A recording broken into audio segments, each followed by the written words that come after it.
So this is the question number 8 from 2023 midterm morning session paper, and this question comes under the topic operators in Python. So in this particular question it is asking what is the result of this particular expression. तो वैसे तो ये बहुत simple सा question है, it's just that कि आपको पता होना चाहिए कि जो मॉडुलस ऑपरेटर है परसेंटेज वाला, इसका मतलब क्या है। इट बेसिकली क्या करता है, आपको रिमाइंडर गिवन करता है। तो अगर मैं 343 को 15 से डिवाइड करूं तो what will be my remainder. तो 15 टू ज 30, now we are pending with 4। Okay, then 3, then 15 to the again 30, we will get 13 as a remainder. तो मॉडल ऑपरेटर क्या करता है, आपको जो रिमाइंडर रिमेन रहता है आपका वो वैल्यू प्रोवाइड करता है।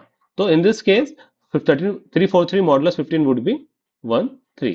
Hence for this one option number B is the correct one. Now based on the similar concept we have a practice question for you. You need to answer this one in comment box. What will be the right answer for this one?